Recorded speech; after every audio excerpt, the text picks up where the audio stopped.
Welcome, everyone. Good evening, good morning, good afternoon, wherever you are. Welcome to Facebook Live. It is the 8th of February, year 2023. I hope everyone is having a fantastic time. I think this week was the start of the new moon or full moon. I think it was the full moon. So hopefully everybody transitioned through the full moon phase pretty well.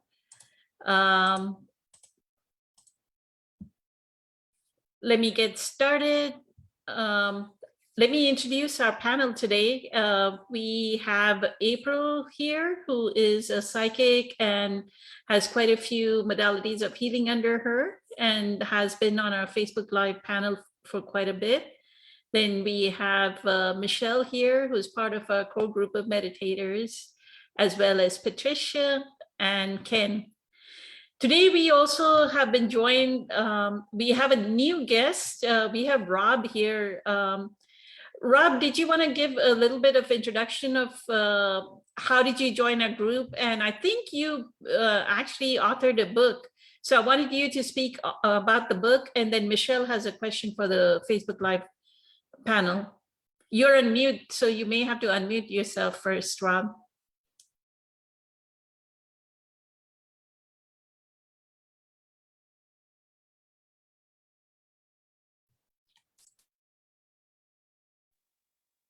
Are you able to hear me now? Yes, we can. Oh, Thank great. you. Sure. Basically, I had a spiritual awakening, and it was due to some intense stress in my life. And I think that's indicative of most people. They go through some really difficult times, and it forced my being into another realm, and I was able to see things differently than I've ever seen them before. But then there was a habitual mindset and conditioned body functions that continued to rise up in me. I wasn't identified with them, but it was still very strong. And so I guess the past few years have been to try to go deeper into that peaceful mind. And as I have, the difficult moments of anxiety or fear just diminished over time.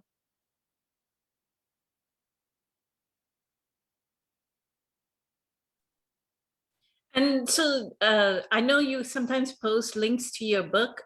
If you want to mention, I wanted to support your book.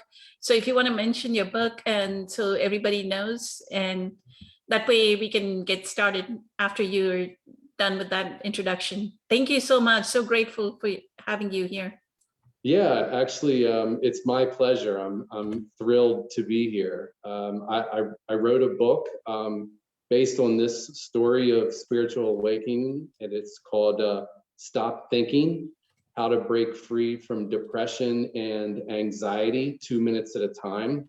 I found that actually placing a timer into the place where we don't really want time to exist actually helped me to get started on this journey. And it's you can find that anywhere books are sold. So available on Amazon and anywhere in any of the bookstores as well? Yes, it is. Yep. How did you find our group? Just kept scrolling around until I found groups that were accommodating, that seemed serious. And I guess I just fell upon you. Maybe it was synchronicity. Fantastic. Thank you so much. Thank you so much for your input. And you're more than welcome to stay. If you want to drop, you can drop. Michelle has a question. So if you want to answer the question, help us answer. So go ahead, Michelle. Sure. Thank you. Hi, everybody. Welcome, Rob. So nice to have new faces on the panel as well. New voices, new perspectives is always welcome. So, Thank you, Michelle. It's nice to meet you. yeah, likewise. So basically, right before we came on live, I was kind of telling Poonam and Patricia. So death has been on my mind quite a bit in the past few weeks, not because anybody has passed away in my family, but just because I was feeling it. My husband was traveling alone, a long car trip, and it was brought back feelings of when we were traveling the same way, and we got into a car accident. It was a really bad rollover on I-95, and luckily nothing happened to us, but it could have. It was a car was totaled, and we were just blessed that nothing serious happened. But it brought up a lot of stuff in me.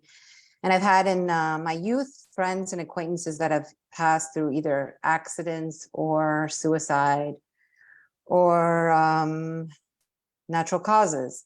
And I have been surrounded by death moments right before or through hospice and so this is something here in the West that we really don't discuss too much. And so as I'm going through all of this, over the weekend, Summer messages me, like she's also been contemplating this since she's moved into her new home and I guess new circle of friends. I hope Summer, if you're listening, you don't mind that I mentioned your name in this conversation, but it prompted a conversation and so I said, well, why don't we, discuss it in Facebook Live? So I just wanted to bring it up. I was also listening to Ram Dass's audiobook on his commentary on the Bhagavad Gita, as well as some other research that I've kind of done online. So in this audio that I listened to,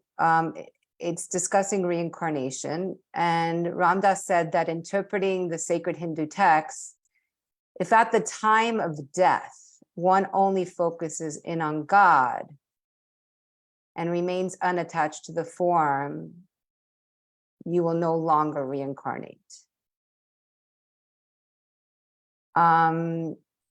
So I think, we need to learn to make friends with death because it's inevitable and we don't like to talk about it too much, but I think this idea, of reincarnation and how, you have to burn the karma, but that was like very surprising. Like if at the moment of death, all you need to look to is God and let go of all your attachments and fears, then that's it. You're done. You're done. What is it? Moksha. You're done with having, to come back and to reincarnate. So I was just curious as to people's perspectives on this and, what they thought. April, did you want to get started on it? Thank you. Hi, Michelle. That was an awesome question. Nothing like just a little, just a little something. It is a big topic. And it's an expansive topic. So I can give one version, somebody else can give another version. So it's kind of a never ending topic. So it'll be good that, everybody here can add their part. Maybe we'll make it a complete whole.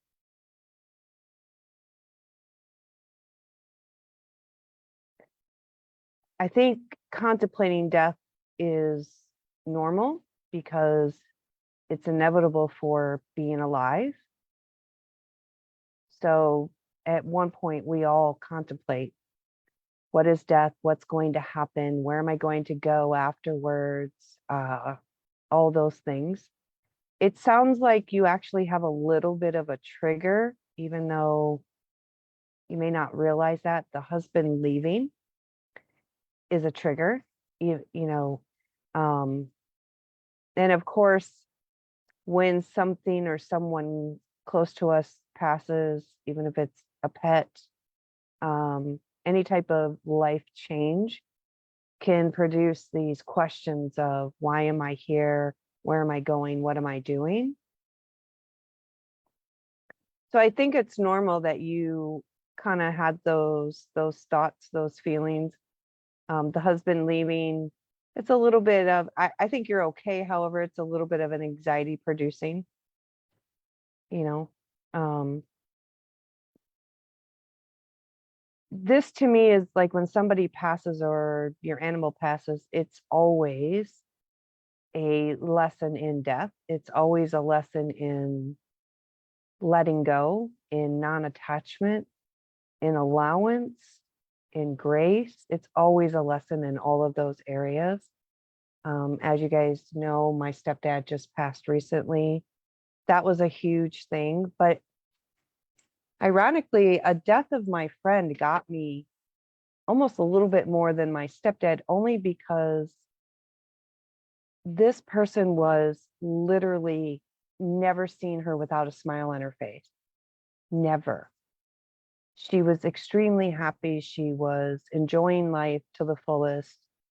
She didn't have all the money in the world, but this girl was constantly going, doing something, and her death was very sudden. It was just super quick, very sudden, and it really kind of shook me because it makes you think like, well, you have all this karma, and we think, well, shouldn't it be the bad ones that go first, right? But she was not one of those. She was not. So it kind of really made me think for a minute and think about the whole karma question. And I don't think that your time of death necessarily has anything to do with karma. I think you're meant to come here for a purpose. You have a purpose and you have a mission. And some people say, there's nothing to do, everything is done, and everything is complete. And however, part of that's true, but I still believe that we as individual souls have a mission. We have a purpose for being here. And we are meant to learn certain things. We are meant to share certain things. And your life is set up to help you accomplish those goals.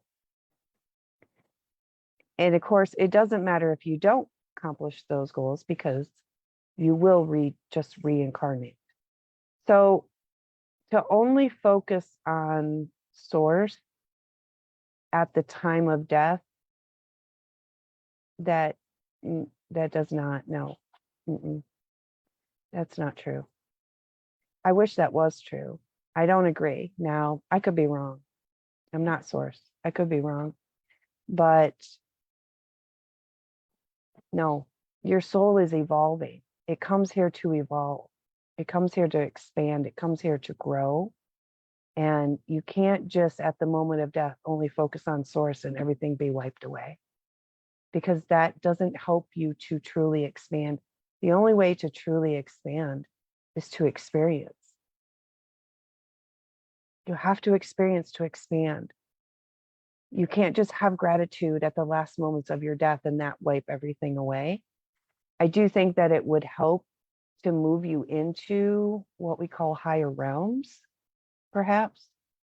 But as far as wiping it away, no. Because your soul's at a certain stage and your soul radiates in a certain frequency. And that frequency is actually what ties you to Earth. That ties you to Earth's frequency. And it also ties you to your soul family and those people that you incarnate with. It just like it ties all of us together on this panel and all of us on this group, because we are at that frequency.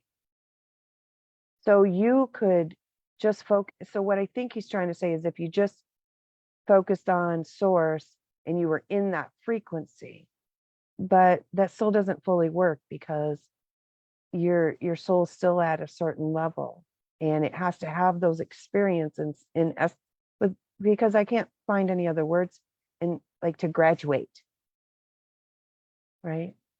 So to me, it just doesn't work like that. It has more to do with frequency and then resonating at that frequency long enough that you evolve here on the 3D plane, then when you go. So people such as Gandhi, Buddha, Christ, even maybe we could even add Sadhguru, like maybe they will be able to, perhaps Eckhart. So does that make sense to everybody? Does that explain? So one of the things I wanted to delve into with you, April, is like she talked about her in-laws. Your in-laws passed away young, right?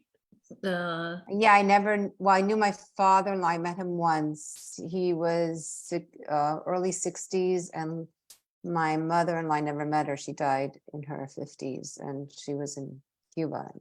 And I never met her. It was Perfect. before Lewis and I met, actually. Perfect. Thank you. Mhm. So let's try and understand, why did that person, if you want to make us understand, why did that person die young? Why did her mother-in-law die young? Like my dad passed away when I was 17, so he was like 47 or something like that. He was pretty young. 47 is very young, right? He's less than 50. So he got into like a head-on collision with he was on a scooter in India, and he got into a head-on collision with a military truck. And of course it was fatal, right? He got into the hospital and he passed away. So, and my father used to, if y'all know, Dr. Deepak Chopra follows Maharshi Mahesh. Dr. Deepak Chopra's guru is Maharshi Mahesh. Each one has a guru, right? Like I think Ramdas's guru is Neem Karoli Baba, and Dr. Deepak Chopra's guru is Mahesh. My father used to follow Maharshi Mahesh, right? So they're both like the same lineage. So why does a person fall? So some of the fear may be dissipated from the fact when we have an understanding of why does some soul, just like your friend April, why does that soul pass away young? Where you can think that that person could have lived until they were 90, but no, they pass away when they're 30, they pass away when they're 40. So if you want to give her some, I kind of have an idea, but go ahead. Thank you. Yeah, that was the exact thoughts that I had when this friend passed away. And again, I was kind of shocked at how much it kind of threw it. I mean, it wasn't bad, but it kind of threw me off my center. So, and it just made me really think. And that in itself is one of the reasons why she passed early. Do you see? Me contemplating, what the heck? What is the reason for life? That is one of the gifts out of her passing early. Do you guys see what I'm saying? Because by her passing early, it made me to go deeper inside. So that's one of the reasons why people pass early. One of the other reasons, from what I understand, and again, there's many ways to source, but this is my, I don't want to say opinion, it's not necessarily opinion, but this is what I have felt and I have learned, is that, and it doesn't mean I agree with it on the human perspective, but on the soul perspective, that soul chooses to come in. They also have a purpose and a mission. Okay. And for some people, that mission is complete in 1 month. It's complete in 10 years. The problem is from the human perspective, that seems crazy. Why would somebody ever do that? It seems so unfair. And it does seem so unfair, but it's also not about karma. It's not about being that good person. That doesn't have anything to do with it. I wish it did have something to do with it, but it just doesn't. But we've been so conditioned to think, if I be good and I live such a good life and I do all these things and I da da da da da, that I'm going to live this long, happy life. But that's not really part of how this works. So that person also not only was their soul learning a lesson for themselves, that all the people involved, including me, this friend, what happened was this friend I actually met when I was 18-ish, I took my first two children back to high school with me. I went back to high school.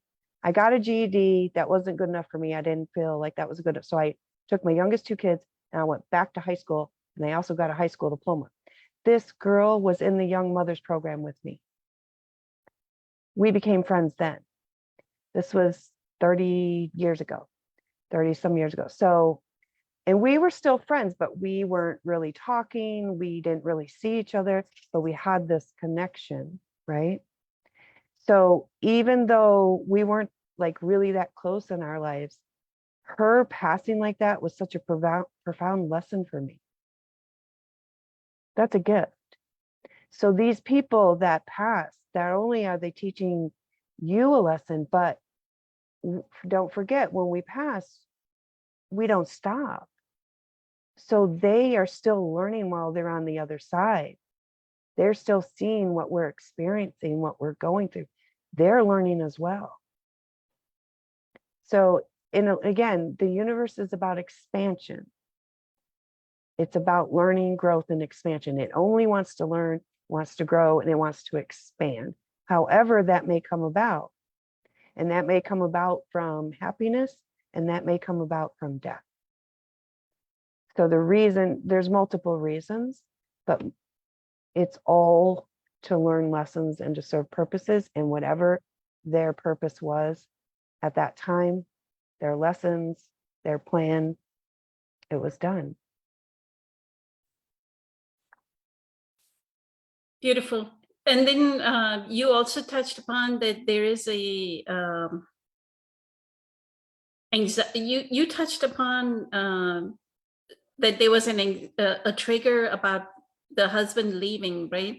So that is something that we have to, this is what I call a limiting belief, Michelle, that there is some conditioned pattern, like April pointed out, right?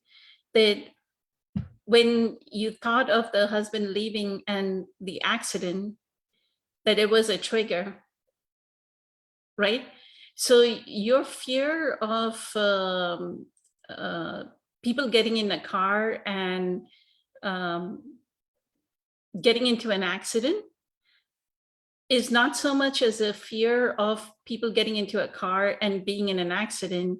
It may be a deep-rooted fear of maybe in year 180, you were on a chariot and you fell off the chariot and you got rolled over by somebody, right?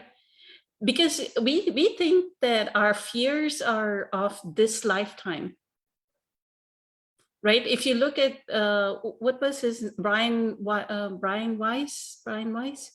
If you look at his hypnosis of people that do this past life regression, right? You'll realize that there was this woman that was, I think she was afraid of drowning in water. Like she was afraid of water.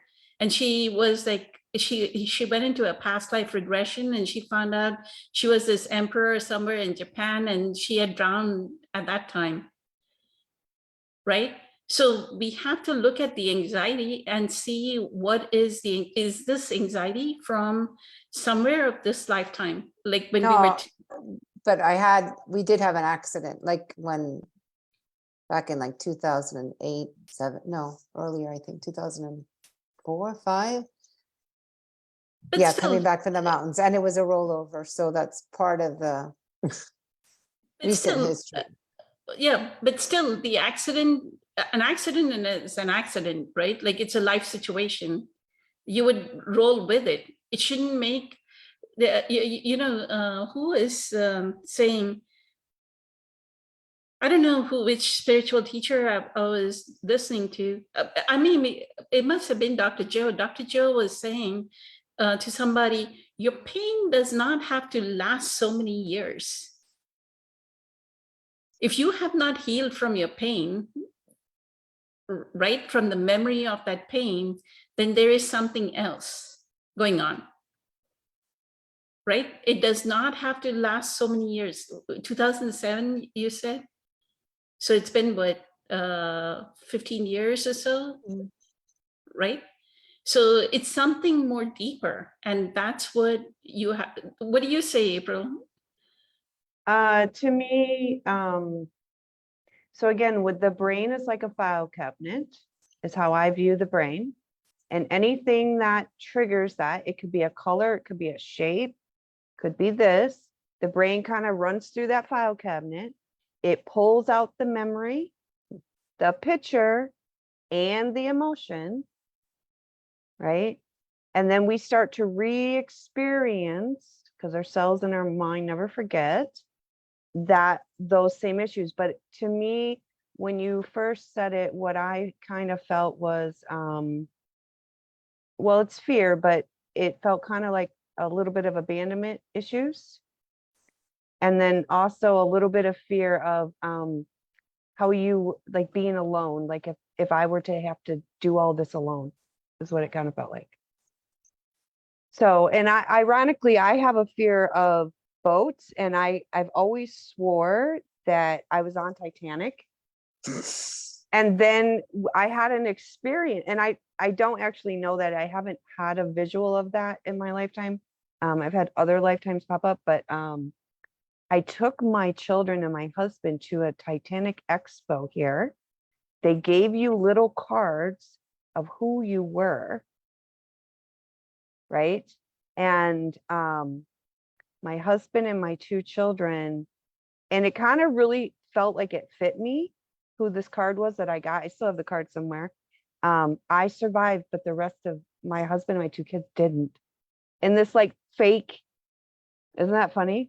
So anyways, that's what I first got, was a little bit of abandonment and like, you know, you have a lot of responsibilities. Your son is definitely your angel. And if you were to have to deal with that alone, it would be a lot. I think about that a lot. And I just got chills up my spine when you talked about the Titanic, because today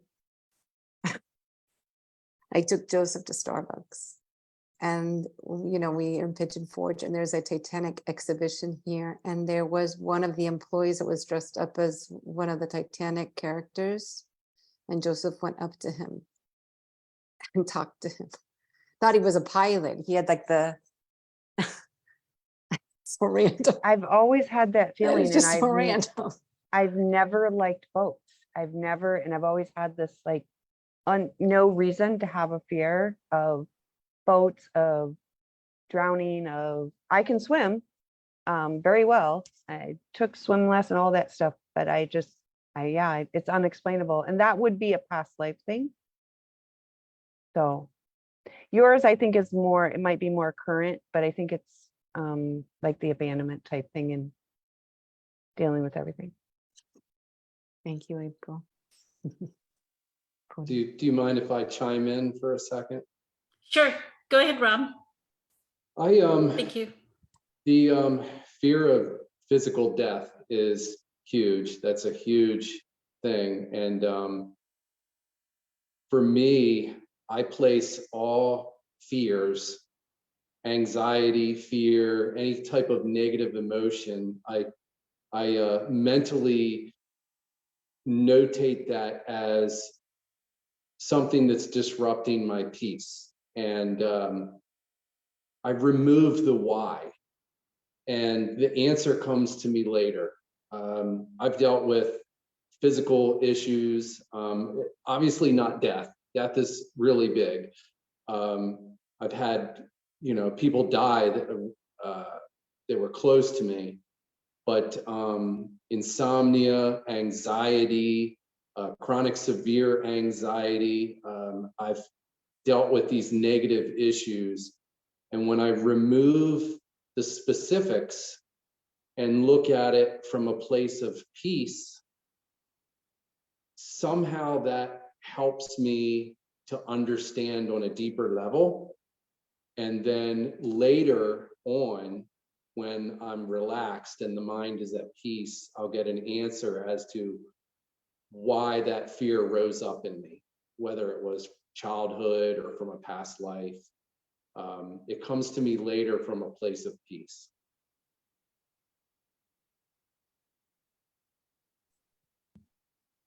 Thank you so much, Rob.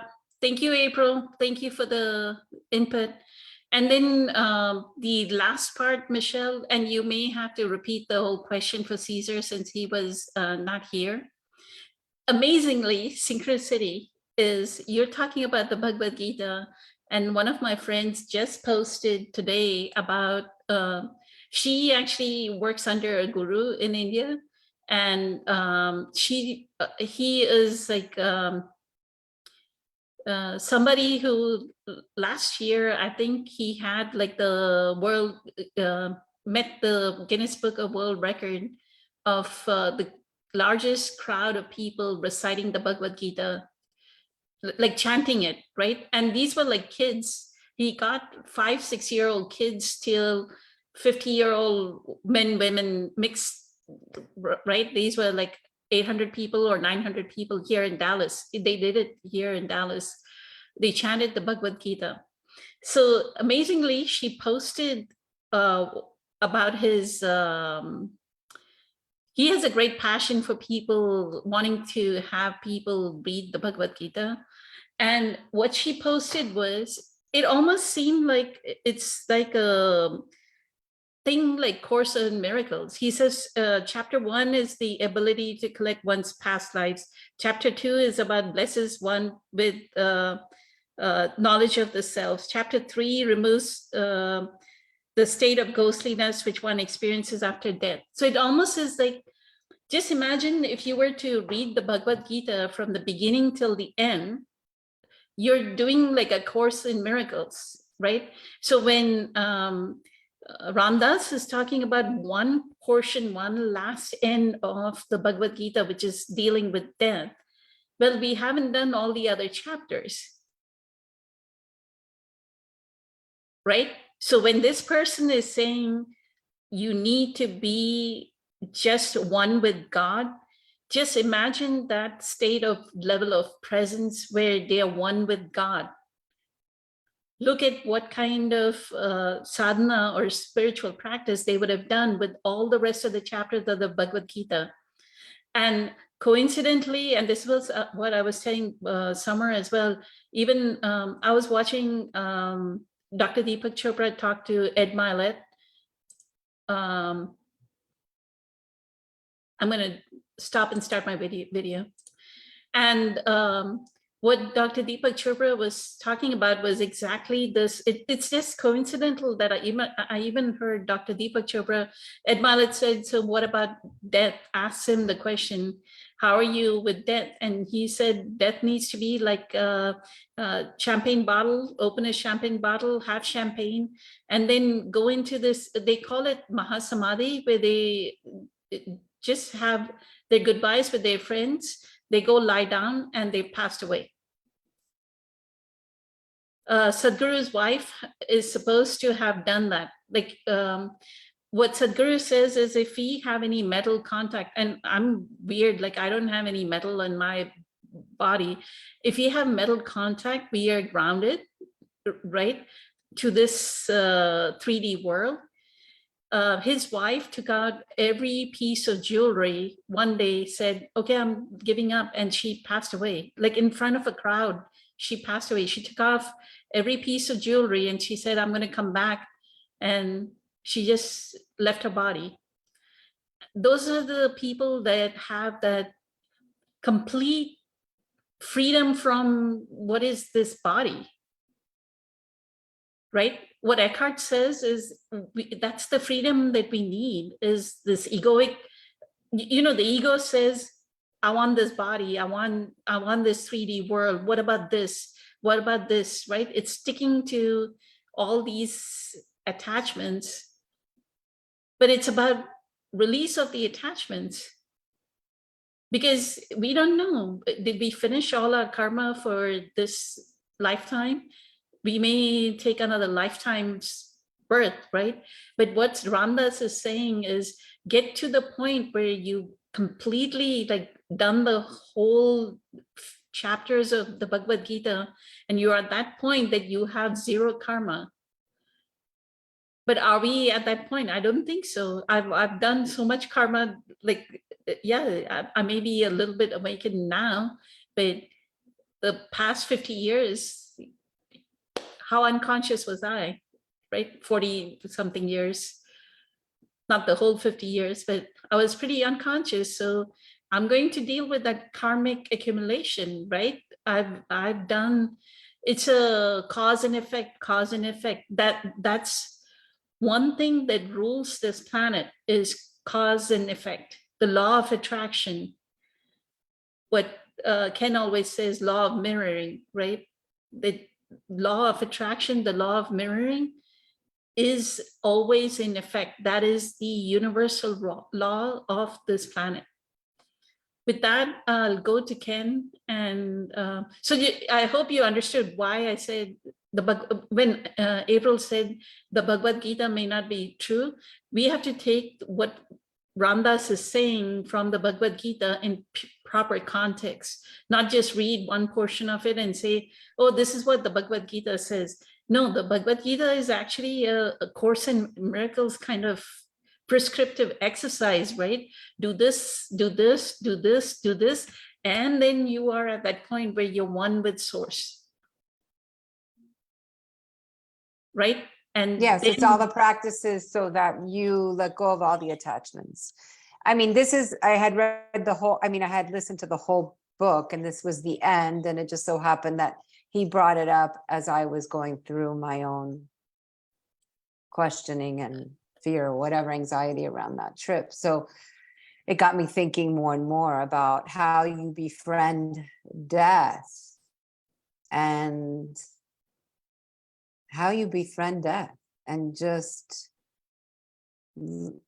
by letting go of the attachments, not just befriend death because we're going to go to a but how do you welcome it, knowing that you're leaving people behind that you love, or situations or circumstance or whatever. Like that's my big thing, is like, if I didn't have Joseph and had to care for, thinking about him, that's my biggest attachment. So the rest of it, I think I don't know. In the moment of death, I'll let you know if I could let it go easily. But to me, that is my biggest. Like, I'm thinking, like, my worry, my anxiety is always over him. Even though I trust, but there's still that motherly cord that, like, that still pulls. Even as much as I want to, it's still like a memory that continues to. So now you're talking about your own death? Yeah, right. So it's like, it brings up a lot of things, not just him dying, but me dying, like thinking of, okay, putting myself in the place of, like, I saw my father pass away in 2016. He was in hospice at home, and I would see him every day, and I would see his deterioration. I mean, I've been very close to death. I've seen him with my grandmother, my uncle, my stepson. I mean, right up and close and personal, the deterioration of the body and the anxiety that it provokes. And it's a beautiful, sacred space to be in, because when I'm in it, a surrounding about it, there's a preciousness about it, a sacredness about it. I know that there's suffering also about it, but I want to be able to pass in peace, right? Like, I don't know, I've even thought of, like, oh yeah, I was talking to somebody else. Yes, there's doulas that help you with that death process, that do the prayers that, welcome you this phase in life. And I would love to be able to pass in that way, like to be able to pass with conscious people around me. Not saying everything is going to be, just not poo-pooing the experience. Like, how are you? Like Ram Dass would say when he would visit his mother or his stepmother, like everybody around was tiptoeing around the idea that you look great today, or what did you eat today? Like, just, not really delving into the sacredness of this passage, and it just got me thinking, like, yes, but my husband's trip triggered all of this, like, internal dialogue within me. And then I thought, wow, when I die, this I'm gonna leave Joseph, and the fear of that is still there, and but I'd like to be able to pass in this way, in peace and not having that anxiety, or like I know that's in the future or whatever, but I think it's one of a very important, obviously, transition. You have to look into the anxiety. Like you have to, that is your the fact that you're getting thoughts about it, and the emotions are arising. The emotion is a sign that you need to look into. This is your karmic accumulation. This is your conditioned pattern, that when things happen, that there is anxiety. So why is there, instead of being at peace, the peace that passes all understanding, why is there anxiety? Right? The answer, like Rob says, will be in that question. When we go into the void, right? And throw that question into the void and say, tell me, what is this anxiety teaching me? Right? And it may be that you need to do some planning of what is going to happen around Joseph. If both of you were not here, you have to start those discussions, right? What would happen to Joseph? How would Joseph, or if one of you were not there, it's not just your husband not there or you not there. If one of you were not there, discuss it with your husband. How is the other one going to take care of Joseph? And then if both of you are not there, and then have the peace that this is going to be the action that we are going to take. That will put it to rest. Or maybe talk to your stepdaughter and say, hey, can you take custody of Joseph, and making sure just that everything is okay with Joseph after we pass away, right? Something like that. Like once you know that there is a path, maybe the anxiety reduces. So I do have a better understanding of what Michelle, right? What you were thinking. For me, whenever negative emotions arise, for me, that's when I've taken source energy or the one consciousness or God, I've taken them off the throne and I put myself on the throne, and then I start to fear. The same blessed energy that takes care of you and makes sure your heart beats will take care of your son as well.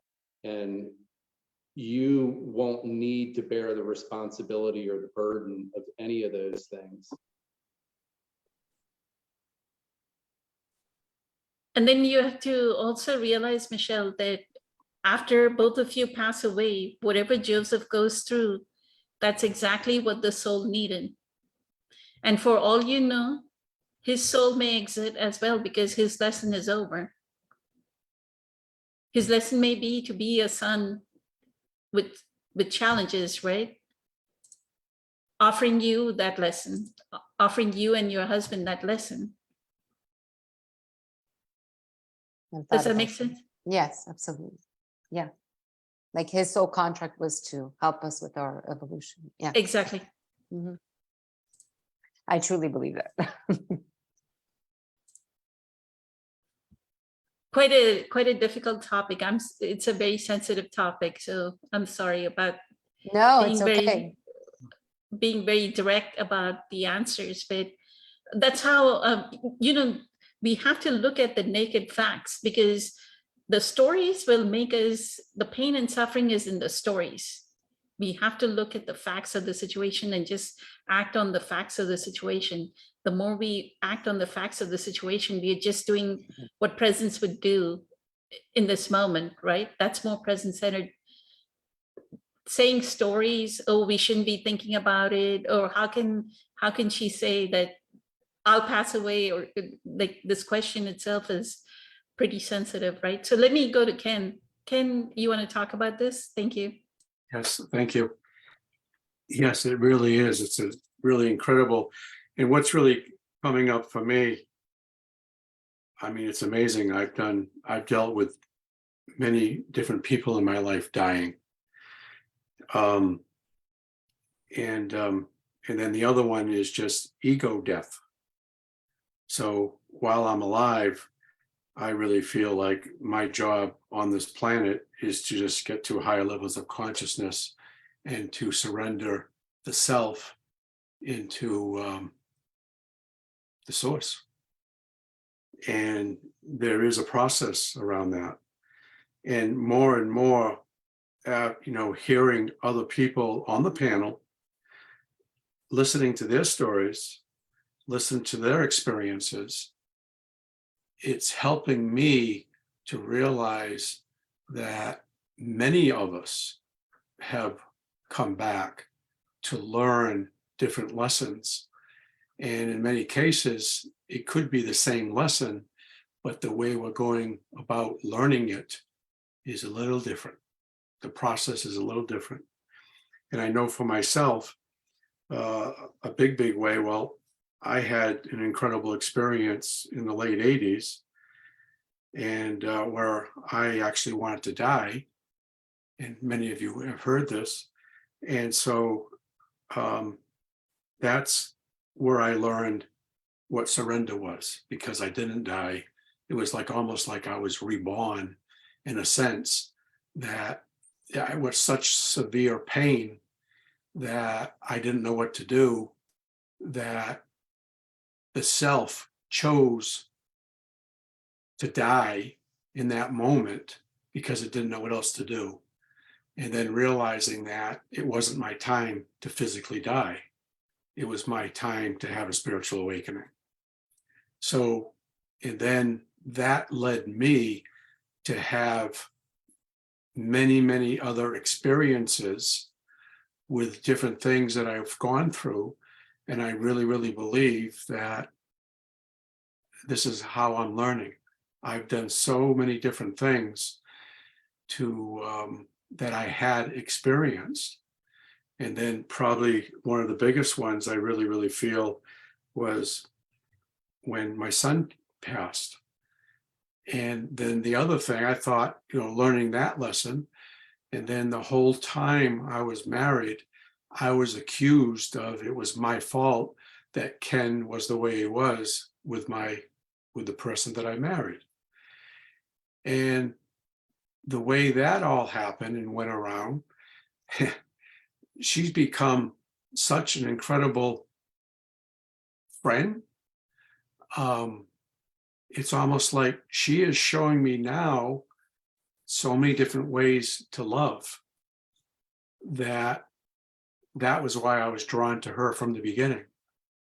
But I wasn't ready. Either one of us were ready with all the different experiences we've gone through. And then in the past, 14 months ago, the man that she married passed away. And I'm the one she came to because of the different things that I had brought up, because I planted seeds with her over the years. And then she said, so many things are coming up that you had said that I used to say you're crazy. And I knew all along for a long time, no, I know I wasn't crazy. I just knew she hadn't had a spiritual awakening. So it's amazing now. And now she's accepting death. She says, I never thought in a million years that I could accept death the way I am now since her husband passed. And then she was able to really, her and I really dug our heels in, where I've been able to explain to her different things. So, and again, I've learned to go into my heart so I could explain things and understand things. So it's amazing. And then the other thing is, I know I lived past lives, and it's something where there were many things that I came in this lifetime to work through. And I knew that there were things about other past lives that have come up. And so it's incredible. And then listening to everybody on the panel, so I get to know there's nothing that happens on this earth plane by mistake. Everything happens for a reason. And if I'm willing to realize that the uncomfortability or the pain is all part of the growth.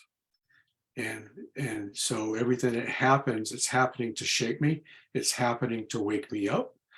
And now the subtle little shifts that happen right off the bat, gratitude. And where Caesar comes in. Caesar has said so many things. I can't believe how much I've grown in the past 13, 14 months being in this group. So to me, you're all angels. So we may talk about gurus, we may talk about other people doing the work, but in a sense, aren't we all mirroring one another? Aren't we all, we're all products of where we came from? And to me, we're on this earth plane to wake up.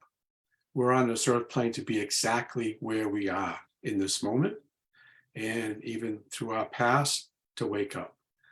So it's amazing. I feel so blessed now, where in ways I didn't feel blessed because I was fighting and resisting. I wasn't ready to wake up in so many different areas, but now more and more and more. So we talk about different ways of, and I forget what you had said about that book. Anyway, what you mentioned about the book, reading it from cover to cover. And so that there, and then listen to Eckhart, how he speaks, it's just amazing where I feel like, well, we're all in school, we're all here learning. And just to have that deep understanding that as the aha moments occur or what is said, it's just amazing. And I never know who I'm going to listen to or what's going to come up. But as I pray, as I meditate, guaranteed the answers will come.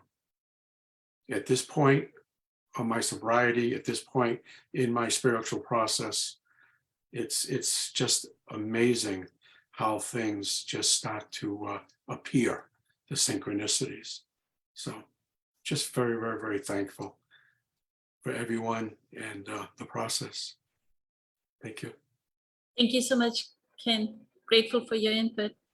The other part that I detected was Michelle and Summer both saying that if so-and-so passed away at this point in time, then because he's the son, he will also have the same timeline. That is not necessary. Mhm. Because them passing away young or at the age that they passed away, one of the things that I see is either they finished all the karma for whatever lifetime they needed to do for this lifetime. Their death, like April said, their death is more a karmic lesson for the others, which in my case was the case because my father passed away. I needed to deal with that abandonment, right?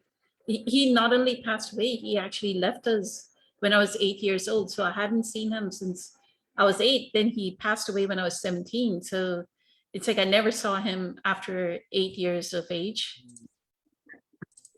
right?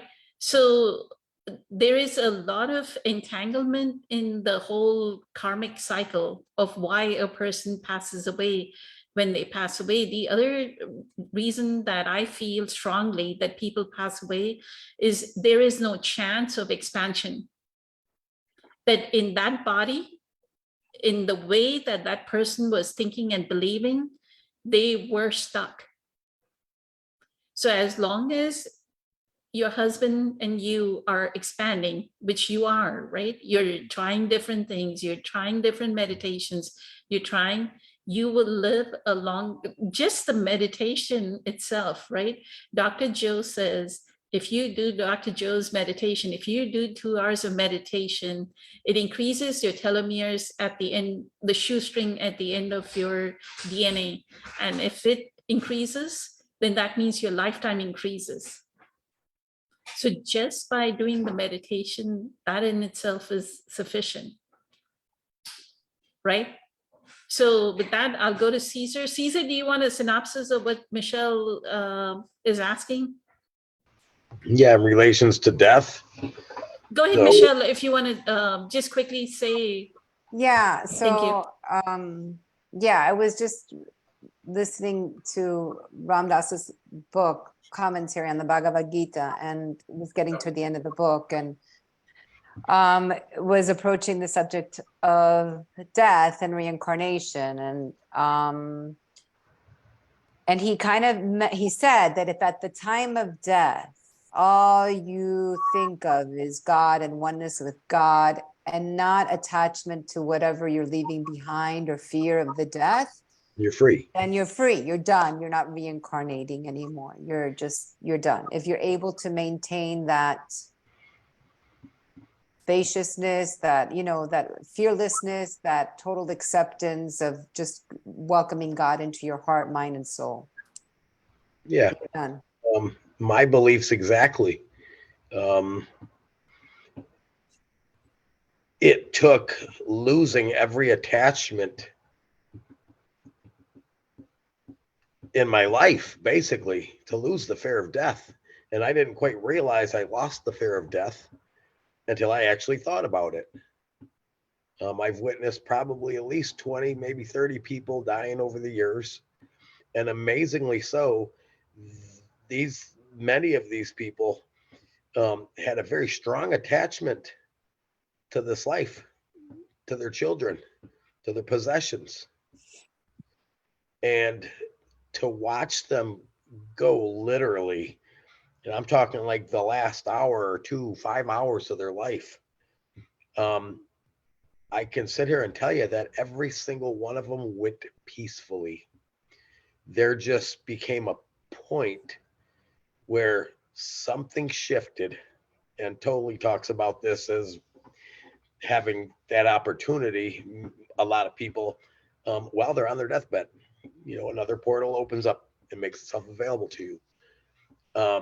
And when it comes down to it, and you are in this state of, you know, you're on your last leg, you know, you're going out. I think all rational thought at that point stops, and you just become, I guess the consciousness takes over at that point is the best way I can describe it. At least that's what it appears. Because to having been close with a lot of these people and hearing them and being there for them over the course of 2 years, some dying with cancer and whatnot, but there was, for the most part, a lengthy process of knowing they were dying terminally ill, and spent many days listening to the crying out of, you know, the same thing you was talking about with Joseph is, oh my God, you know, my kids, you know, are they going to be okay? And that was, you know, mostly everybody's concern. But like I said, when it came down to it, they went very peacefully, as if, you know, I witnessed people speaking with past loved ones. It is said that, you know, those who are continuously in your timeline, from lifetime to lifetime, are there to greet you. Mhm. In them dying moments. But as far as, you know, not being terminally ill and sitting here alive and well, to think about death is, I don't know. It doesn't strike up fear. It doesn't, I don't wonder what's going to happen with my children. It's liberating, I guess. And it's not like something I think of often, but I grew up having a fear of death like probably everybody else on the planet. It's just conditioned into us. One of our basic survival skills that we're, you know, we come into this lifetime with is to procreate and live, survive. You know, it's embedded in us to survive. So the thought of not surviving, you know, is a scary one. But if you truly understand what this is all about, and if you truly believe in God or source, doesn't matter what you believe in, something to that effect, then you shouldn't and probably couldn't have a fear of death if you truly believe in that higher power. What are you afraid of? Is it the fact of just leaving? Or is it more of a selfless act of worrying for our children? I get it. Several years ago, I used to worry about who would take care of the raccoons, because that's not something I could just have, a sister or a brother take care of. Them things used to cross my mind like crazy. So one of the things I was able to do is always had a plan, and I put something in place. That's the same thing you can do as well. If that's your only, I loved April's uh, analogy of it, where the mind is a filing cabinet, and, it keeps record of everything. And then when a certain situation presents itself, whoop, out comes the file. And then you start the thought process, and then the emotions kick in. And so if that is one of the specific things that you think is creating the fear of dying, handle your business. Is there something you can do about it? Can you put safeguards in place for when you go? Is that something you're supposed to do? And just bouncing off what Poonam had said, yeah, we go when our work here is done, and not a second sooner. I think when our work here is done, it's time to go. Also, we spoke on this before about, our light slowly simmering down in the latter ages of our life. It's important that we get to that threshold, I guess, in a sense, because I do believe when somebody goes early and that life light is extremely bright, that's when it becomes a little chaotic in the sense of the spirit world and the attachment, and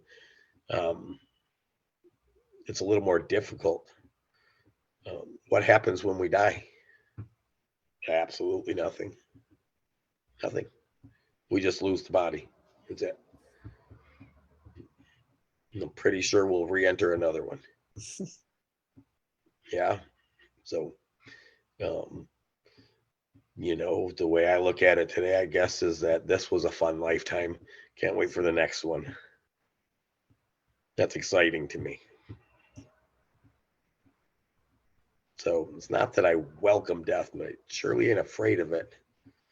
I joke with my children about it all the time, but really I'm not joking. But I can tell you, by having that attitude and that belief, instills a sense of confidence within them as well. Because we were conditioned to fear death. It's on every TV channel. It's on every program. Fear is the way to control people. When you are in the state of fear, consciousness pauses for a brief moment, so the brain can kick in and rationally think about, again, surviving. And this doesn't even have to be pertaining to death, the reason for the fear. And in that space, you're looking for answers. So if somebody does or suggests something, that goes in that filing cabinet again. So the next time that happens, this is how we're going to respond to that. So I think it's important to pass that down to our children as well, to let them know there's nothing to be afraid of. Don't be sad when daddy goes. I'm not really going anywhere. I love how Thich Nhat Hanh always said, don't fear my death. Meet me at the place of presence. You will always find me there. Jesus had spoke about, lift up a rock, I am there. Split the log, I am there. So there is that quantum entanglement, that we are all one. We become more of the totality consciousness, the one, when we are not in this world of form. It's difficult because of our perceptions to really understand and realize that we are all one, and we are one with everything. Simply because every object is a piece of something. Every person is his own person. So there's a lot of separateness, according to our perception, the way we look at things. That's all. Beautiful. Thank you so much, Caesar. Yeah, it almost is like instead of looking at a human being as their body, it's better to look at them as like just like a source of energy, like a candle flame, right? And the candle flame goes away and then it starts again somewhere else. Right? If we look at ourselves as it's not even looking, it's more a deep, deep, deep knowing. And that's what the last part of the Bhagavad Gita that you're referring to. If we are that connected to source, where we are one with source, we are allowing the divinity to flow through us, then there is no fear, because a fear is a mental activity, right? So why would we need anybody to ease ourselves into death? We already know how to be one with the divine. We do that in meditation, Michelle. Every Friday when we meet, don't you feel that in meditation that you're one with source? Yeah. Yeah, that's why you do all the practices, right? To prepare for that. I mean, not only to prepare for that, but to innately know in every cell of your body that you are part of the divine, right? And that's where you're going back into source. I don't think my fear is actually the process of that.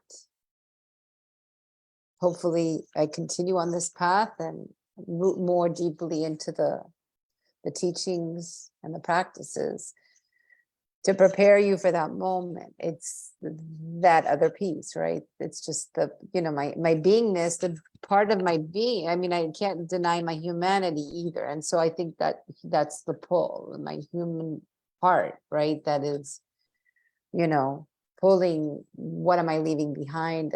And there's no guarantees of anything, even if I leave everything in place. There's just so many stories that I've heard that people leave things in place, and and it's just, the trusting. There's nothing to be done. I mean, it's just, I've done what I can, and then you have to leave it behind. But there's that string that's still, pulling you towards that. So that was just, And that limiting belief, like, each one of those becomes their own limiting belief. The one, and then it'll set the thought will set that into motion and make it a possibility. Like the moment you say, oh, maybe my husband, everybody passed away early. Is he going to pass away early? Right? That is in itself, that thought itself is setting that into motion. And you can do like Abraham Hicks says, right? You can't suck it back in. You've No, the already only- set that into motion. Remember that momentum, it already is in momentum the moment you had that thought. Right? and I've been able to see it for what it's not like I get totally caught up in it and it takes me down the river. Let's say I see it as it's happening, right? I can see that it's like, okay, this is happening. This is because of this. And I just, he's going to be fine. And I give a lot of gratitude. I pray before he's like, let it be, safe journey. And I'm always grateful when I know that he's gotten there fine, so it's not like I'm totally immersed in that fear, like it's drowning me. It's not like that. It could have been before, many years ago, but I feel like I'm not in the, let's say, how the waves, you're tossed around in the waves of that confusion or that fear. That's not where I'm at. It's there, It's not to say that it's not there, but it's not taking me over. It's just, I notice it, right? And I just want to let it go because I do understand that if you feed into that, then Mhm. you know what I mean? It's going to set itself into Yeah. a momentum. The same thing, the momentum of the thought that what is going to happen to Joseph, that fear, right, will have its own momentum, and it'll set people in Joseph's life that will not take care of him. So what you want to intend, and this is mental rehearsal, what you want to do in your meditations with Dr. Joe's meditations and any of your meditations is continuously say, I know, I trust that the right people will come into his life and he will be taken care of much more lovingly than what we have been able to provide, because that's what you want, right? Constantly like think of it that way, right? Then you set that into motion, that becomes the reality, that becomes the potential. From the quantum field, you're pulling that potential and manifesting it. And that's what you're going to work on, right? Instead of the fear. The fear is some kind of old conditioned pattern, Michelle. You have to look at why, you have to look at, your sister, your brother, look at their patterns, right? Look at how in the family fear runs. Instead of saying, no, that anxiety is not from this thing, just look that you can have that just being part of that family group, that soul family. That fear is something, then go back into history and see why is that? Where did my grandparents come from? Where did my parents come from? So this fear, I mean, in humans, fight, flight, and freeze is millions of years old, right? Millions of years we've lived in this fight, flight, and freeze. So all we need to do is recognize that I need to overwrite that pattern. I need to work on that emotion of fight, flight, and freeze. I need to overwrite. I need to feel empowered. I need to feel that I can pull that potential. Yet Joseph may not be able to pull that potential for him, but I am going to. I'm going to be his co-creator. Wonderful. Tomorrow I have the healing session. What time do you have your healing I have session? it at 8 tomorrow. At 8 p.m. Oh, okay. with Perfect. Nadia. Yeah. Okay. With Nadia. That'll be okay. good. Okay. Fingers crossed. Nadia is incredible. So I love her. I love her so much. Yeah. That's what that community, I don't know how Dr. Joe has, it is one human being that ties thousands of people. There are about 9,000 people in that community, right? And they come together, right? And they may be like 15, 20,000 people, if not even more. But when you interact with each person, they are so loving, whether it is the host or the person that takes over, like from the host, when they move from the host to the other meditation host, right? I don't know if y'all have seen the interactions between the people, and they're tied by one person, Dr. Joe. All of these people behave the way they behave, centered and letting the divine flow through them because of one person. The controlling factor is we all follow Dr. Joe, right? Can you believe the amount of power he has? That one human being could connect so many people and make so many people so loving and so unconditional with each other. It is the power of the divine within him that he's channeling. Thank you, Michelle. Yeah. You hit the nail on the head. Right? And if Yes. he can do it, you can do it. Mhm. Right? And Summer can do it. Instead of like, if then I would go, oh my, father passed away at 47, then I'm going to pass away. Actually, I told my son that my grandmother and my mother's mother and my mother passed away like at 75 or something. I said, I just have a few more years to live. And he said, you're doing celery juice. There's no way you're going to pass away early. You eat so healthy. You look like the blueberry tonight. Thank you, Ken. Thank you, Ken. Even though I did not have blueberries today, I had spinach soup.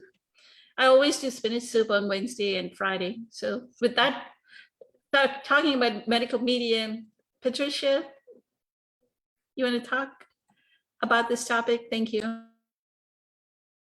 Hey, I have two questions actually that rose for me. I have my own experiences through that last year with my aunt dying, and thanks to Lakshmi and you and Rupert Spira's recording of that one question about a lady asking about, you know, her father dying and where do we go when we die and stuff. And that was incredible. That completely opened up my mind and I found such peace. But the two questions are actually different. I wanted to ask Michelle, because according to Eckhart and a lot of gurus, you only recognize the truth. Like you don't learn anything new. So what we're talking about, you would recognize what resonates with you, right? You always say that resonated with me. So my question was, with everybody that said something about it, what was the thing that resonated with you?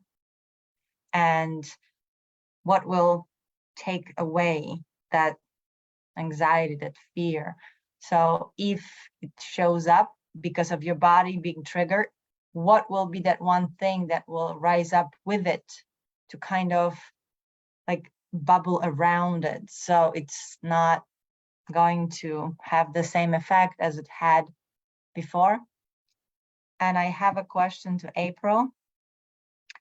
What fascinated me with something that April said before, we talked about death before, soul's contracts, that we actually have exits throughout our lives. We have moments that we could exit that body, and we either decide to stay or not. What fascinates me, because I think I had those exits too. What in that moment, what makes you stay? Because I understand if we meant to do what we meant to do, right? What happens in those moments? Why do we give ourselves those exits? And then what in that moment makes us decide if we want to continue or if that's the time to do it? Thank you.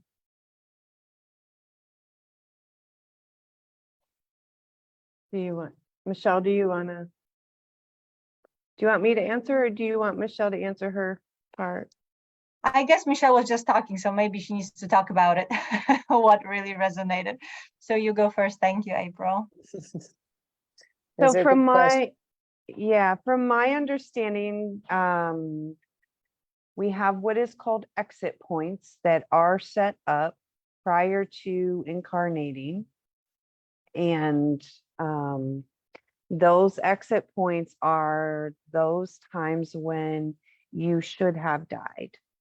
So it was in those times, like I had one when I was a child, and here it is again. I lived across from a lake when I was a child, and we went swimming almost every day. And there was one point where I was out. I wasn't out too deep, but there was seaweed. It got wrapped on my foot, and I was not even drowning. But that fear came, and my life literally flashed in front of my eyes. Like I had all these scenes flash in front of my eyes. I was not even drowning at that time. So there's that fear of water again. but it is those times where you should have died, or you came close to death, or there, there was some crazy accident and they're like, we don't know how you're alive. Well, you're alive because you're supposed to be, because it is not your time.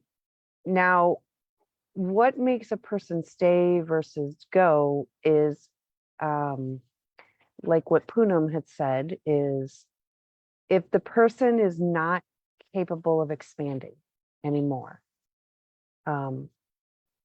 So their soul mission may not be done, their full purpose may not be fully completed, as they had wanted it to be, as your soul, as your higher self wanted it to be for this incarnation. It may not have been completed. However, you are not going to be able to heal and expand anymore. You, for whatever reason, again, so my mother, I see my mother as one of these people. My mother literally she could not get over my brother's suicide. She just could not heal from it. She was literally stuck there. And she was miserable. It changed her as a person, and she was becoming increasingly more miserable. She was becoming increasingly more ill. And she was not going to be able to expand. So because we can't expand, we can't complete our mission. We can't complete our purpose. And then the soul will say, okay, they will take an exit point. So that's the difference. All of the NDEs that I have ever listened to, and it's like hundreds and hundreds of them, every single one of them said, I was sent back. I did not want to go back, but I was sent back because I was told I wasn't done yet. It wasn't my time.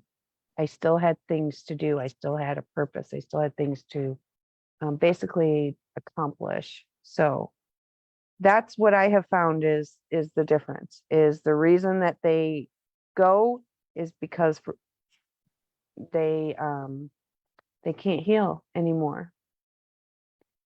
Sometimes I think that we take on too much. I am for sure I took on way too much. I am totally for sure. And I'm born in my rising sign is actually Aries. So I have like a lot of like, let's get it done. Let's do it. I'm going to hit this head on type thing. So I am very sure that and then I was raised by a very strong man who really, to this day, I still have this problem. I have this issue. Like, I don't care if that's a circle. I can put it in that square. I can do that. Because to me, if there is a will, there is a way. And that is what so I had this very strong personality. I took on a lot. And I had this very strong father who said, it don't matter if that's a circle, it can go in a square. So that, all of it's all part of it. And I think because I had so much fire and because I had so much strength, I am able to keep going. But some people, I think that they take on too much and it causes them to collapse in on themselves, and they can't open that heart space back up. They can't heal that heart space enough to keep going. I remember those moments too. They're very strong, like certain flashes, that moment that I was like so conscious and somehow I survived. I had an accident, also was drowning. I love to swim, but I also don't like boats. For some reason, I want to have an experience of water being around my body. And with all my anxieties and everything else, I just love lying on the water, swimming, and people's like, how do you do this? Like just completely floating and trusting. I don't even have to move. I'm just lying on water and not doing anything. So I love that swimming, but I had once accident. I was actually in Greece when I was a kid, and my friend gave me the little snorkel thing. And we went when the water was very deep, and he said, now go in the water, put this thing on and go look at the water life. There is this cute fish and stuff. So I did that, but the snorkel, the pipe disattached from the goggles and I started breathing the water. It actually went in the water and my instinct was to breathe more because I was trying to gasp for air and instead I was getting water. So out of desperation, I just grabbed the whole snorkel mask and thing and just like ripped it off me and come out and save myself. Obviously told them we are laughing after that. And I never stopped I don't like diving that much. I never really go underwater, but I'm not fearful of swimming. So that didn't stop. And the another part, one more I'll tell you. I was also somewhere by the shore. I was a kid. We're in Bulgaria on vacation. And me and my friend went on the shore and we decided to walk across the beach. And in order to go further, keep going along the coast, you need to climb over some rocks on the side of the very steep, like a rock thing, and then to go on the other beach. So 2 young kids, I was maybe 12. It's like, oh yeah, we can do that.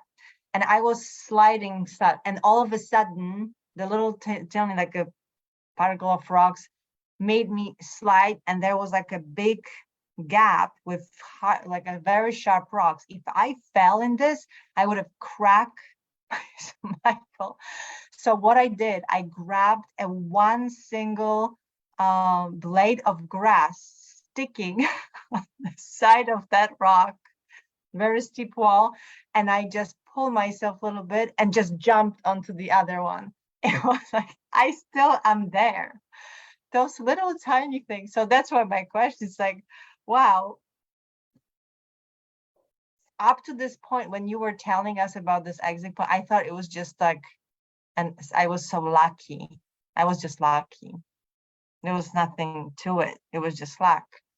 So that's my point. If actually I had a choice in that moment, right? If that's a possibility. Yeah, And you had a choice, and then not only that, but there are higher beings. If it is definitely not your time, higher beings will intervene. Oh, So how one blade of grass saved your life, I'm not sure. like that But you it would did, and I be- yeah, it's just amazing if you look at, I mean, I have clients that I have worked with in the past that they've been shot like literally 3-4 times. They're still here. That's amazing. That's literally amazing. How are you still here?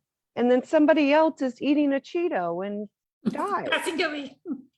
I mean, seriously, come on. I can't, you know. But yeah, so there's also higher beings at certain times that will intervene if we get ourselves, and we really have a purpose that we're supposed to be fulfilling. She is fulfilling her purpose. Patricia is. Thank you, April. Before Michelle speaks, I wanted to bring something up, Michelle, because I just, Ken loves this teacher as well, Teal Swan. I was listening to one of her videos, and in there, there was a single mother that was talking about, oh, I'm a single mother, the same situation, a different flavor of the same situation that you're in. Oh, I have 2 daughters or 2 children, and how do I take care of them, or the worry, right, of a single mother. And so what Teal Swan said was that in Denmark, they actually have this society where they have apartments, where people live in apartments, but the children are raised together. So they have to play together, and they have communal kitchens. So they have communal eating, mandatory communal eating. So you can think of that is, how can you set that up? so she was giving this example to this mother that why don't you get a group of human beings are not meant for, and this I strongly believe because I was raised by a single mother. I strongly believe the old way of having communal villages, the village raised the child, is the perfect way. Like one aunt is, your mother may not be taking care of you, but an aunt may be taking care of you, or another person in the family is taking care of you, right? Somebody from the extended family is taking care of you, and there's a whole bunch of kids that just get raised by these whole bunch of women, right? And I've heard of even breastfeeding, that this person is breastfeeding, they'll take the other child and start breastfeeding the other child as well, right?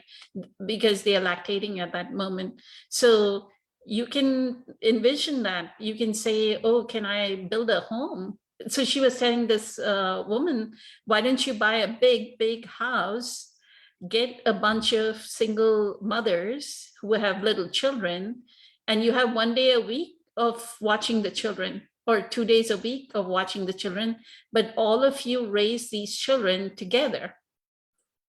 And so your fear is gone, right? That they're going to get raised. And even if you're gone, if you have a bunch of people that have children that are differently able, right, in the same house, okay, I'm gone, but he already has bonded with these people, and he'll be raised and he'll be taken care of, right? And you provide the financial support for it, which I'm sure you already have planned for it, right? That the financial support is there for him. Kind of And like a kibbutz. I don't know what that is. Yeah, kibbutz is like the communal living in Israel, that they would have the kibbutz. That's how it started when, and then, It's such a when beautiful Israel- way. I felt like so much gratitude for what she said, that we are social animals. Like we are not meant to be. She said the worst thing we can do is a single mother raise a child in a single home, because and then in that same video she said the husband, the partner, is not there for the child. The partner is there to support the mother. When the mother is supported is when she can give love to the child. The flow is that way, not so much as so I'll let you I've heard that. finish. I've heard that recently. That same thing, I don't know from where, whether it was Facebook, that the mother supports the child and the father supports The like, the mother. family. Yeah. Yeah, Yeah. I heard it too, actually. It says that the best thing the father can do is to love the mother. Mm, Yes. Go yeah. ahead, Michelle. Your resonance with all the things that we said. Thank you. I think at the end of the day is what intuitively is the most important, is to trust the higher power consciousness, that everything will be as it's supposed to be for the highest purpose, for the highest good. It's just going back to that and remembering that, I mean, the Perfect. practical side is taking care of what I need to take care of, and there's some indecision there. But of you're what is taking that? care of it, like Poonam says, not out of fear, but out of the intention of seeing him happy and taken care of. So your energy is different.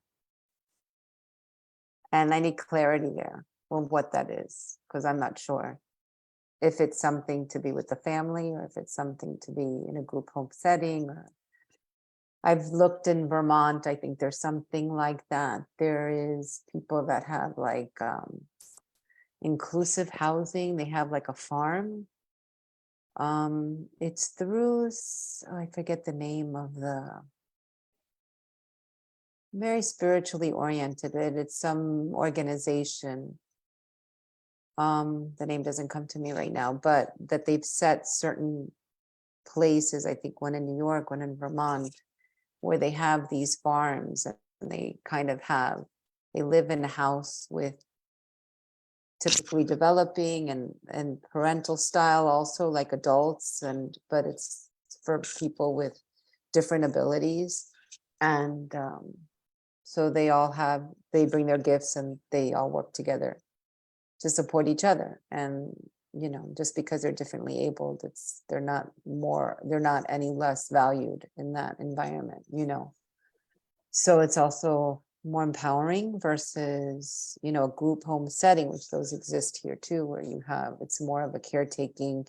They hire the nursing staff, the therapists, they come in and it's, it's more of feels more Trying to fix sterile, them. Yeah, trying to fix them. more sterile, right? So that's the quick fix, right? That would be like the easiest, because with living with family members, I mean, that I don't know, that's a big ask. Big Right. ask for someone because it's a lifelong commitment. And so I feel like, do I want to put that on somebody, and put them on the spot, even though it might be a half sister, it's a lot to ask, because at the end of the day, I feel like it's my responsibility. So, it's all that like weighing back and forth and at the end of the day, it's just, you can put as much into planning and working it out as you can. And you don't know you're not going to be here to know and to manage anything. It's like that lack of control. You just lay out the plans and then surrender it to the universe, Right. So it's better to surrender it knowing or that it's going to be okay versus the fear of, oh, what's going to happen. So it's just working on the perspective and, But working from the right spot in your heart, right? Yeah. Not Mhm. from the fear. Yeah. Yeah, they have a couple of those communities, Michelle. There's one in Plymouth, 30 miles away. There's another one in Vermont. And I know they have 4 or 5 others throughout the US. And I actually had dinner a couple of times in Massachusetts and Vermont. I wanted to check it out. And they have these houses and they all work together. And the communities. And I really enjoyed the energy. And then they play music. They're so loving. It's unbelievable. And it was amazing how many people were in the community that did have different issues going on. And very much what Poonam was saying, many of you are saying, that the whole community is taken care of. It isn't all put on the mother or the father. And to me, a lot of these things, the way the world is right now is so different. So I can really, really sympathize or understand where you're coming from, because I know of other people that it's almost like going through the exact same thing you're going through. And so I'm learning so much from this and having more compassion. And then just seeing also what Patricia said about the husband, I'm starting to realize that my energy, how am I with the feminine energy? How am I holding space for a partner or whatnot? And I tell you, I think that's one of my big lessons that I'm learning just in the last few years. And that's actually what my ex-wife is teaching me now, but this group is also teaching me. So I can really, it's like, wow. So just like what Poonam was saying, there's no accident that I'm meeting you and I'm meeting Joseph, because it's helping me to have compassion in ways where I didn't have. It was almost like I was somewhere else. So I feel like I'm waking up, and it's amazing. Again, everything happens for a reason. And just the idea that all this is happening, just like what Poonam was saying, I'm going to agree with her. You will come up with some answers. You will have expansion in this in some way or form.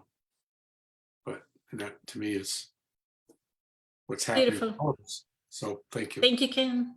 Thank you, everybody, for chiming in and for all your beautiful words. Beautiful question. Look how everybody, there was, Yeah. yes, very. And have those discussions with your husband, Michelle, as to what's going to happen when either of one It Oh, doesn't have to believe be. me, we've had that discussion many times. But then what is his plan? What is the There's no fix? resolution yet. There's a lot of, it's funny because I worked in a nonprofit helping families who have children with disabilities. So I know from a, from an intellectual standpoint, I know exactly what needs to be done. What needs to be, what A, B, and C needs to be done. I know that. Mhm. But when you're talking about it's your child and the emotional part comes in, it's like, But that's where presence needs to prevail. yeah. That's where So I the- think, The more that's you- like the next thing is to really delve into that. And he's like, well, we can plan everything for today and then tomorrow that's just gonna all shift around and things are gonna change and the pieces on the chessboard and you can't plan it out 10 years, like maybe as it gets closer. But I think it's something that we need to start like seriously. They're part of it I've got done, but other parts are, it's a lot to put together. The financial piece, a lot of different aspects to this. Mhm. So, but I think that the emotional part, once you really trust, then everything else will just fall into place. yeah, You're still a little bit stuck on that. yeah, I think I need to like go in there and be with myself and just put it out there. And usually the universe has that's the part I trust so implicitly, is that for me, I've always had so many synchronistic, I mean, just today on the panel with like this little stuff, like you're talking about the Titanic, April, and then I meet this guy that works at that Titanic thing here. And what is that? Like, it's just so random. It's like, how can I not trust it? Yes. Yeah. I mean, there's no doubt in my mind that something would happen. Like just another one, Joe Dispenza, like I'm on this Facebook Messenger and someone says, who is in Knoxville? And I'm like an hour away from Knoxville in Tennessee. It's like, how random is that? And connections like that happen to me all the time. And I always ask for it. That's always part of what I ask for, because to me, that's the language that speaks to me in terms of, okay, am I in the right path? I see 111 all the time. And like, all this. So I know that that is the way to go, to be just in presence and trust the universe, and things will appear, and maybe it's just not meant for it to appear 10 years ago, 5 years ago, 2 years ago. Maybe now is the time where I need to kind of really focus on that part. And it's something, because it's so close to your heart. It's like, okay, That's your next big growth piece. yeah. Plan it out and make sure, like Caesar says, put it in the filing cabinet, the ones neatly tie a bow around it, plan it. And once you're done, so that fear doesn't come back. Because something in you, some conditioned pattern in you is using that thought, the fear of what's going to happen to Joseph, and latching on. What is, you have to look at what is the emotion that is bubbling up, right? There may be fear at the bottom, but the fear is not Joseph. It's some conditioned pattern. And that's where your expansion is. You're blocked, right? If you don't investigate it, you're blocked. And this is where the expansion does not happen as a soul. And that's why I stress so much on all our limiting beliefs and conditioned patterns, because the more we delve and uncover all our conditioned patterns, the more we are expanding constantly, and the more we are growing. So we are actually living our soul's purpose. If we say, I'm not going to delve into it, I don't want to look at that. The moment we say, I don't want to look at that anxiety, we are not expanding. And that's the death of the soul. The moment we don't expand, because the contrast was given, right? The situation, the contrast of that was already given. And the desire is, I want peace that passes all understanding. So we have to get to what will give me peace. Go to Vermont, go to these homes, go visit the homes, see how the homes are. So you're doing some kind of action towards it, right? And I would We'll say, find out something, yeah, during that action that might not be an answer. Maybe something else will show up. and the other thing is don't hesitate. Why would you say, I wouldn't put that on my relative? Why wouldn't I put it on my stepdaughter? That may be her life's purpose, that she take care of Joseph for the few years that he's going to live, right? That I may be her. have, yeah, I have difficulty Why? And asking for help. that's it. Yeah, it's just like always, I have a very, That's that the because condition. that's, That's where we are separated. That's where the ego has come and separated ourselves from the other, not realizing the other is myself. We are saying you are you and I'm me, and you don't come to my family. You're not part of my family. You're saying that, right? mm, That's how you're looking. If just like the community thing that Teal Swan was talking, if this is one community, why does it matter? You've taken care of him for whatever, 25, 26 years, or 30, whatever he may be, 35, 36, 40, whenever you'll pass away. He may be 50 years old when you pass away. She's the next youngest person available, right? So let another 5, 10 years, however long that he's gonna live, let her take care of him. And that'll be her journey. Her soul will grow. That'll be her soul expansion. Right? Well, it might be the biggest gift that he can give her.